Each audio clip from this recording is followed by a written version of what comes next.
عورت کا ولی کے بغیر نکاح جائز ہے یا نہیں؟ ولایت کی شرط تو احناف لکھتے ہیں، لیکن یہ کاغذ کوئی اور نہیں ملا تھا، اور اسے جو نیچے سے تراشا ہے یا پھاڑا ہے، کوئی ذوق نہیں رہا، کچھ کسی نے نہیں سکھایا کہ کاغذات کو کیسے چاک کرتے ہیں، کیسے ایک چیز کے لکھنے کا طریقہ ہوتا ہے۔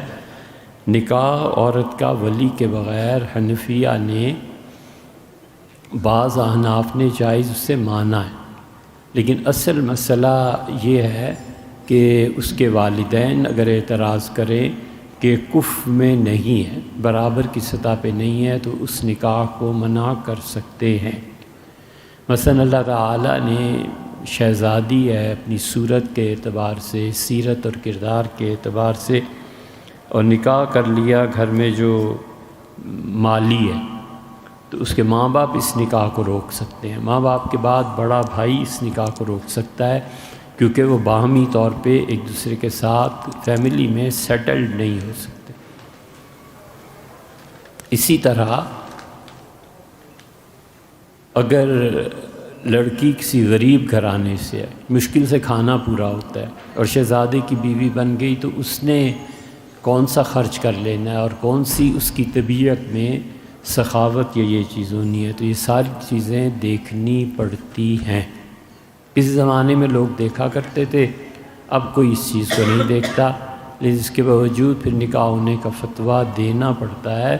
اور بنیادی وجہ یہ ہے کہ شریعت لوگوں کے حسب و نسب، شریعت لوگوں کے اموال اور ذرائع، ان چیزوں کو دیکھ کر پھر فیصلہ کرنے کا حکم دیتی۔ اس لیے جو بہت بعض لوگ خوش ہوتے ہیں نا کہ ہم نے اپنی پارٹی میں ایک موچی کو ٹکٹ دے دیا اور وہ MLA ہو گیا، اور ایک گھاس لگاتا تھا سبزی اور اس کو MPA بنا دیا، انہیں یہ سمجھ نہیں آتی کہ جب چائے بیچنے والا پرائم منسٹر بنے گا تو اس کی تعلیم نہیں ہے، اس کی تہذیب نہیں ہے، اس کو بڑے ڈیسیژنز لینے پڑ جائیں، وہ کیا کرے گا؟ اسے کہیں 10 ارب روپیہ خرچ کرنا پڑ جائے تو اس کی تو ٹانگیں کانپنے لگ جائیں گی۔ اسے تو وزیر خارجہ بنا دیں گے تو اسے انگلش کے 2 حرف نہیں آتے، اسی لیے اس ملک میں آج تک کسی مولوی کو وزیر خارجہ نہیں بنایا کہ اس قابل ہوں تو کوئی ہاتھ ڈالے نا۔ تو کفر کا اعتبار ہوتا ہے، برابری کا اعتبار ہوتا ہے، تعلیم میں اعتبار ہوتا ہے۔ حضور اقدس صلی اللہ علیہ وسلم کے دادا ہاشم اور امیہ کی آپس میں دونوں بھائی تھے، چھوٹے بھائی کے حسد سے بڑا بھائی، تو انہوں نے کہا چلو چل کے کہیں فیصلہ کراتے ہیں کہ کون اچھا ہے۔ یہ چلے، اور راستے میں جب پانی ختم ہو گیا کسی وجہ سے، تو حضرت ہاشم نے اللہ سے دعا مانگی کہ پروردگار جو تیرے نزدیک زیادہ اچھا ہے اس کو پانی دے دے۔ تو ہاشم نے اونٹنی اپنی اٹھائی اور اس نے بھی، اور تھا انتظار سب کو موت کا، تو ہاشم کی اونٹنی جہاں بیٹھی تھی وہاں سے چشمہ پھوٹ پڑا۔ تو لوگوں نے کہا فیصلہ تو ابھی ہو گیا۔ تو اس لیے کس بچے کی کہاں تربیت ہوئی ہے، کس ماحول میں رہا ہے، تعلیم کتنی حاصل کی ہے، یہ سب چیزیں دیکھنی پڑتی ہیں۔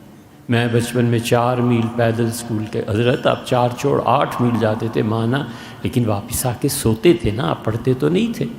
اور جو بچہ موٹر سائیکل پہ گاڑی پہ جاتا تھا اور آتا تھا آرام سے گھر، سونے کے بعد اٹھ کے کتابیں پڑھتا تھا، وہ درد اور تکلیف کی شکایت نہیں کرتا تھا۔ صحیح ہے؟ تو اس لیے حقائق سے آنکھیں چرانا قوموں کو ڈبو دیتا ہے۔